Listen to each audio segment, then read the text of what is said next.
Pourquoi je n'ai pas abandonné après plus de 2 ans sans résultat et pourquoi est-ce que je sais aujourd'hui que je n'abandonnerai jamais?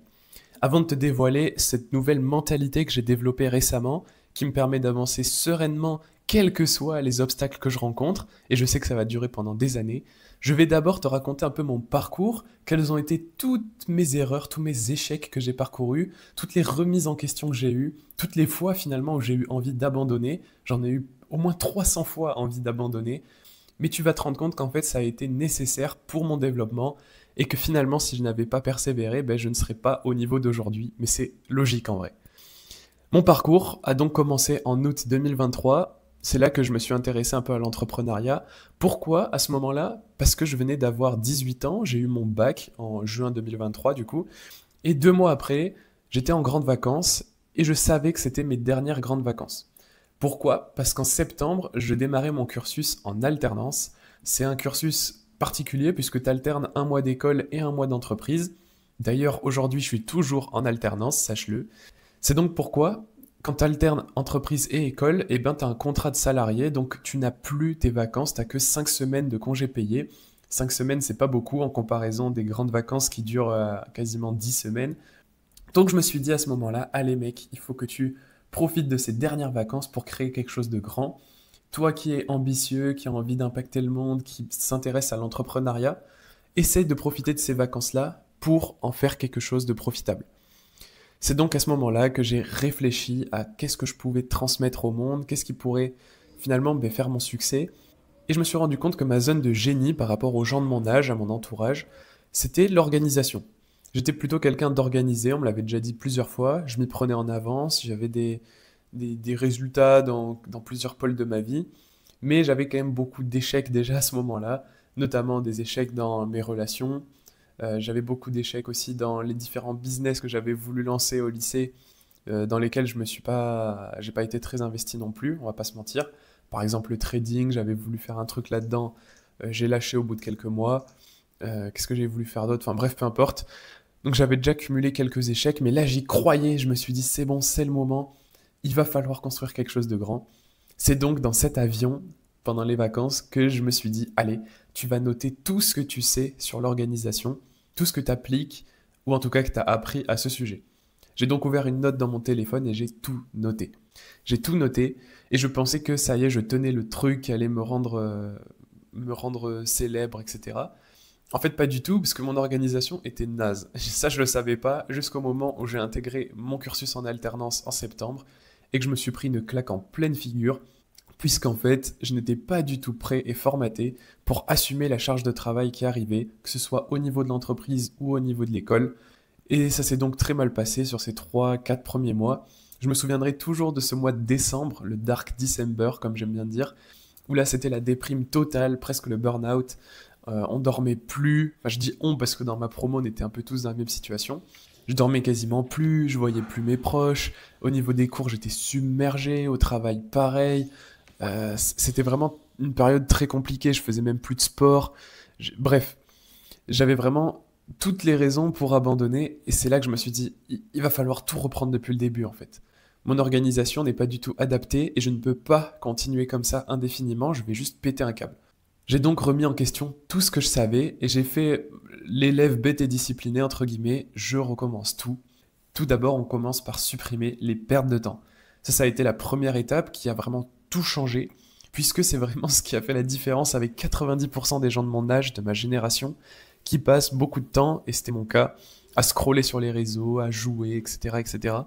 Donc, ça a été la première chose que j'ai voulu éliminer dans ma vie, et c'est vrai qu'avec les bonnes stratégies, les bonnes méthodes pour ça, eh ben, j'avais libéré énormément de temps, plus d'une dizaine d'heures par semaine, qu'ensuite je pouvais consacrer comme je voulais. Et c'est là que le déclic s'est réalisé. Je me suis dit, allez, quitte à avoir autant de temps libre, tu vas en profiter pour organiser encore mieux ta semaine. Donc qu'est-ce que j'ai fait? Je me suis formé à mort pendant ce temps libre. J'ai regardé des vidéos, j'ai lu des livres, j'ai écouté des podcasts, j'ai écouté des conseils de mentors. Et c'est donc là que je me suis équipé avec les bons outils. Opter pour les bons outils a été une étape importante avant de commencer la structuration de mon emploi du temps. C'est là que j'ai appris à créer des blocs de temps intelligents, adaptés à mon énergie, à ma motivation, pour justement ne plus être dépendant de la motivation, mais seulement de la discipline. C'est là que j'ai appris à me fixer des objectifs clairs, réalistes, enfin bref, je vais pas tout te détailler. Ça a été une étape très importante, structurer mon emploi du temps.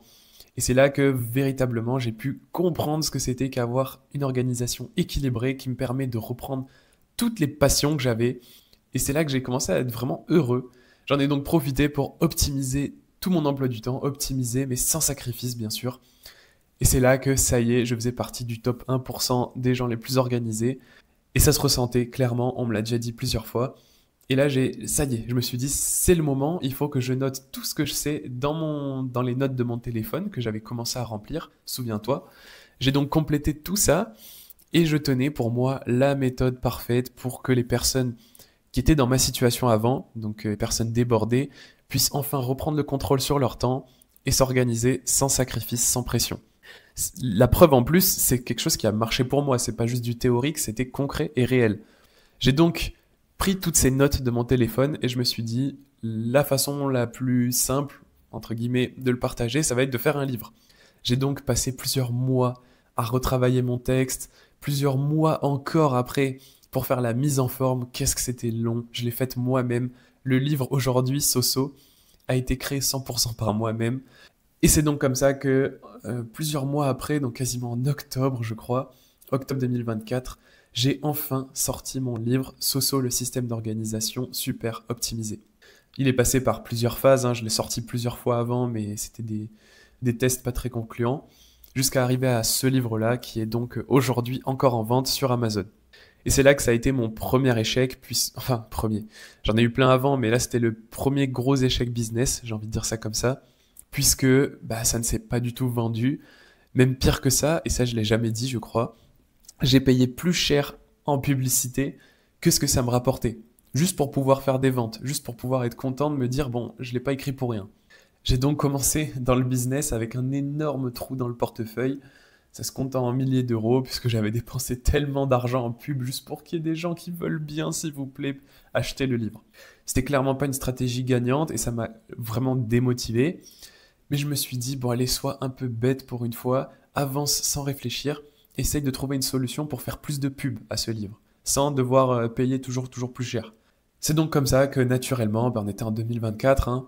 Qu'est-ce que fait un jeune en 2024 ? Il crée un compte sur Instagram, sur YouTube, et même pire que ça, j'avais pas que ces deux réseaux à cette époque-là, j'en avais beaucoup plus. J'ai créé un compte sur LinkedIn, Instagram, Facebook, Telegram, j'avais créé une newsletter, j'avais créé un groupe WhatsApp. Enfin, en gros, j'avais créé dans tous les réseaux sociaux, j'avais créé quelque chose. Je voulais que ma présence soit partout et ça m'a complètement ruiné mon emploi du temps puisque je passais tout mon temps à créer du contenu, donc des vidéos, des posts, etc., dans le seul but que les gens veulent bien acheter mon livre. Encore une fois, ça a été une énorme erreur, donc deuxième échec, puisque ces comptes n'ont jamais percé. Et même pire que ça, au bout d'un moment, je me suis rendu compte qu'il fallait que j'en ferme quelques-uns parce que sinon j'allais juste péter un câble. Donc aujourd'hui, c'est pour ça d'ailleurs que je n'ai que Instagram et YouTube, les deux meilleurs réseaux sociaux, là où je suis vraiment absolument actif. Les autres, je les ai complètement laissés tomber, et tant mieux d'ailleurs. C'était une des meilleures décisions de ma vie. C'est donc après tous ces échecs, sans avoir réussi à marcher ni sur Amazon pour mon livre, ni sur les réseaux sociaux, que là j'étais vraiment déprimé. Mais heureusement, j'ai rencontré la personne d'Eddie. Donc Eddie, si tu le connais pas, c'est un coach en développement personnel, mais particulièrement sur la partie énergétique. Donc le développement énergétique et spirituel. C'était des choses qui me parlaient pas du tout à cette époque-là, mais honnêtement, ça m'a beaucoup aidé et ça m'a permis aussi de m'entourer pour la première fois et d'avoir quelqu'un qui me motive à continuer d'avancer en fait, tout simplement. Je voyais que pour lui ça marchait, alors pourquoi ça marcherait pas pour moi? Il m'a donc proposé de changer un peu de business model et de passer sur du coaching. C'était une très bonne idée, honnêtement. C'est ce qui m'a permis d'avoir enfin du contact avec des gens, avec des personnes qui étaient dans ma situation, et de pas être juste un mec, un créateur derrière son écran qui fait du contenu qui ne sert à rien. Là, j'ai pu rentrer en contact avec des personnes qui étaient vraiment dans ma situation, que j'ai pu aider, et ça, c'était hyper gratifiant. Le coaching, c'est quelque chose qui m'a énormément apporté, et dans lequel j'ai pu moi aussi apporter énormément. Donc ça a été une très grande victoire, mais ce qu'il faut savoir, c'est que ces personnes que j'ai eues en coaching étaient en grande partie dans le coaching d'Eddie de base. Donc pour moi, c'était un peu gratuit, c'était un peu des clients qui m'a posé sur un plateau d'argent, mais ce n'était pas moi qui étais allé les chercher, en tout cas pas encore. Donc je me suis dit, allez c'est parti, on va démarrer un nouveau business model, je vais faire de la prospection, c'est-à-dire envoyer des DM sur Instagram, sur Telegram, enfin, un peu tous les réseaux que j'avais à l'époque, dans le but que certaines personnes soient un peu curieuses et s'intéressent à ce que je fais, pour qu'ensuite je les ai en appel et que je leur propose du coaching. J'ai donc envoyé des centaines, voire des milliers, enfin oui, des milliers, hein, on va pas se mentir, des milliers de messages sur plusieurs plateformes, mais ça ne marchait pas du tout. J'étais très mauvais en prospection. C'était donc un énorme échec. Pendant 3 mois, tous les matins, j'envoyais 50 messages par jour et ça ne mordait pas du tout à l'hameçon. Il y a eu seulement 2 personnes qui ont été curieuses et qui m'ont eu en appel. Et ces 2 personnes-là, je les ai d'ailleurs accompagnées. C'était Hotman et Wayne. Hotman et Wayne, je les ai accompagnés pendant plusieurs mois. Et leur témoignage, de toute façon, est juste en dessous si ça t'intéresse. C'était probablement une des meilleures décisions de leur vie. En tout cas, c'est ce qu'ils m'ont dit. C'était vraiment hyper gratifiant de les avoir en coaching, mais moi, je voulais plus. Je voulais aider beaucoup plus de gens. Mais la prospection m'avait gavé. C'était long, c'était chiant et j'avais pas de résultat, donc j'ai abandonné. Encore une fois, ça a été mon troisième gros échec. Je me suis dit, bon, tant pis, si ça marche pas, il va falloir que je trouve une autre solution. C'est donc là que je me suis renseigné sur les différentes offres que je peux proposer qui ne sont pas forcément dépendantes de mon temps. Parce que le coaching, ça nécessite que je sois là. Donc finalement, c'est comme si je signais un nouveau contrat de travail. Moi, je voulais quelque chose d'un peu plus passif. Je voulais aider surtout énormément de gens. Et tu peux pas aider énormément de gens si tu peux en aider que une ou enfin quelques-unes à la fois et que ton temps est compté. C'est donc comme ça que j'ai découvert le concept de programme de formation. C'est donc à cette époque-là, en juin 2025, que j'avais commencé à créer un programme de formation qui s'appelle le programme Soso. Il s'est décliné en plein de versions, j'en ai fait plein de formats, à plein de prix différents. Je papillonnais, je tentais des choses par-ci par-là, mais ça marchait pas forcément. Heureusement, le programme, c'était pas quelque chose que je sortais de nulle part, puisque cette méthode Soso, ça faisait déjà au moins 1 an et demi qu'elle existait. Donc c'était quelque chose qui fonctionnait, j'en étais certain, mais c'était vraiment dans la délivrabilité, dans le format du programme que j'étais pas bon. Une fois que le programme était pondu, une fois que ça y est, j'avais mon programme Soso version 1, bah, ça a été un énorme flop, encore une fois. J'avais dépensé encore beaucoup d'argent pour que ce programme soit connu du monde entier. J'ai fait de la pub sur Instagram, sur YouTube, etc. Sur TikTok aussi à cette époque-là. Mais ça non plus, ça n'a pas marché. J'avais encore une fois toutes les raisons d'abandonner, mais je me suis dit, allez, continue de persévérer. Ça fait 1 an et demi que t'es là-dedans. T'as eu zéro résultat, même pire, t'es en négatif. Mais ce serait quand même dommage d'abandonner alors que tu sais que tu es bon en organisation et qu'en plus, tu as accompagné plus de 2 personnes au moins, plus toutes les personnes dédiées. Donc j'ai accompagné déjà une dizaine de personnes à s'organiser et je sais que je peux transformer leur vie. Ce n'est qu'une question de format en fait. Donc ce programme Soso version 1 n'a pas marché, j'en ai fait un deuxième, donc le Soso version 2, ça n'a pas marché non plus. Et donc j'ai commencé à tout reprendre depuis début septembre. Ça fait plus de 2 mois et demi que j'ai tout repris et ça y est, le programme Soso version 3 est là, il est prêt, il est 10 fois mieux que les versions précédentes. Mais quand je dis 10 fois mieux, c'est 10 fois mieux.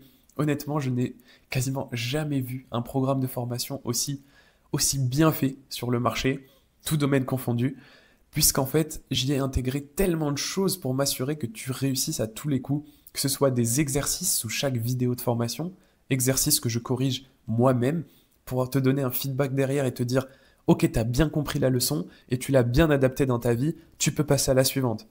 Ça, c'est des choses qu'on retrouve quasiment jamais. Toutes les formations d'habitude sont en totale liberté. T'avances un peu à ta sauce et en fait, bah, finalement, t'avances pas. Comme si tu étais en train de regarder une vidéo YouTube gratuite sur Internet, il n'y a pas de promesse de résultat en fait. Alors que là, ben, je te prends par la main, je te fais du coaching chaque semaine aussi, ça fait partie du programme. Enfin bref, de toute façon, si ça t'intéresse, si tu veux libérer plus de 12 heures par semaine pour ton business sans sacrifier ta vie perso, tes relations, ton sommeil, ta santé, etc., je t'invite à cliquer sur le lien en description pour découvrir le programme Soso version 3. Parenthèse fermée, j'ai donc accumulé des tonnes d'échecs, j'ai publié plus d'une centaine de vidéos longues sur YouTube, je crois que je suis à 120 et quelques, j'ai publié plus de 500 contenus courts sur les réseaux sociaux, j'ai publié 3 versions d'un livre, j'ai sorti 3 versions de mon programme Soso, et pourtant, malgré tout ça, malgré le fait que je sois en négatif, Je n'ai pas abandonné et même mieux que ça, je n'abandonnerai jamais pour ces 4 raisons que je vais te citer tout de suite. La première raison, c'est que l'échec endurcit mon mental. En fait, il n'y a que 2 possibilités quand je prends une décision. Soit je gagne, soit j'apprends. Tu l'as sûrement déjà entendu cette phrase, mais pourtant tu ne la respectes pas. Respecte un peu cette phrase, je t'en prie. Tu le sais, soit tu gagnes, soit tu apprends. Alors pourquoi t'abandonnes?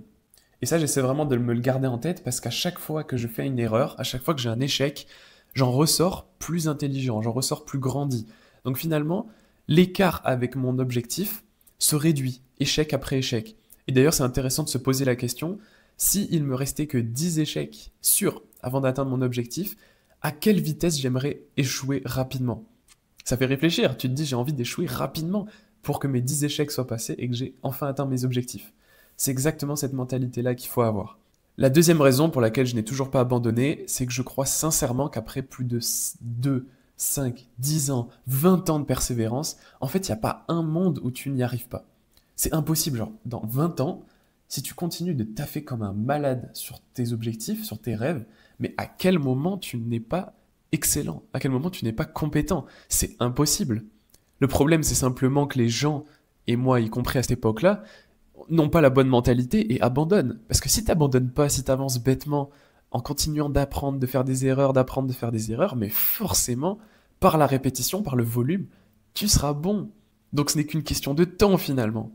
La troisième raison pour laquelle je n'ai toujours pas abandonné, c'est que j'avance vers un objectif qui est plus grand que moi. Je veux aider des tonnes de personnes, des milliers de personnes, voire des millions de personnes. Soyons fous, pourquoi se mettre des limites?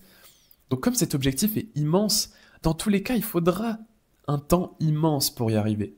C'est logique, c'est même légitime. Imagine si pour avoir un immense impact, il fallait très peu d'efforts, mais ce serait injuste.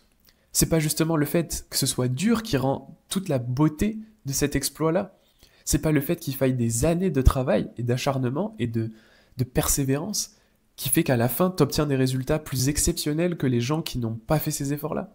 C'est donc complètement stupide de vouloir des résultats rapides dans son business, dans ses relations, dans ses proches, enfin dans tous les domaines qui comptent pour toi. C'est logique de ne pas vouloir des résultats rapides parce que sinon ça veut dire que tu n'as pas des résultats exceptionnels. Si tu veux des résultats exceptionnels, forcément il faudra beaucoup de temps. Enfin, la quatrième raison qui a changé ma mentalité et qui fait qu'aujourd'hui je sais que je n'abandonnerai jamais, c'est qu'en fait je n'ai pas besoin d'atteindre mon objectif. Alors ça peut paraître bizarre dit comme ça, mais tout ce qui compte en fait pour moi, c'est d'être un peu meilleur que la veille. Rien ne me dit que dans 20 ans, je serai encore en vie. Rien ne me dit d'ailleurs que demain, que même dans 3 minutes, je serai encore en vie. Alors qu'est-ce que ça change si j'atteins mon objectif ou pas? Ce qui compte, c'est qu'aujourd'hui, je sois meilleur qu'hier. Ce qui compte, c'est qu'aujourd'hui, j'essaye d'avoir 1% plus d'impact qu'hier. Et si c'est le cas, alors j'ai gagné ma journée, point barre. Tout ce qui compte, c'est que je pose une pierre chaque jour, j'avance petit à petit, peu importe si j'atteins mon objectif ou pas. Dans tous les cas, la vie n'est pas faite de certitude. Je ne sais pas si dans 5 ans, je serai encore vivant. Donc pour résumer cette nouvelle mentalité et pourquoi est-ce que tu ne dois jamais abandonner lorsque tu te fixes un objectif important pour toi, c'est que 1, t'endurcis ton mental, soit tu gagnes, soit t'apprends. 2, dans tous les cas, si tu passes plus de 10 ans, plus de 20 ans à tryhard dans ta compétence, dans ton domaine, mais tu seras forcément excellent. 3, si tu vises un objectif beaucoup plus grand que toi, c'est légitime et normal que ça te prenne énormément de temps et d'efforts et d'énergie. 4, dans tous les cas, si tu as été meilleur qu'hier, c'est tout ce qui compte. Je pense qu'aujourd'hui, tu as eu assez de vidéos YouTube. Je pense que tu n'as pas besoin d'une vidéo supplémentaire. Tu peux dès à présent t'abonner, liker bien sûr comme d'habitude et fermer YouTube.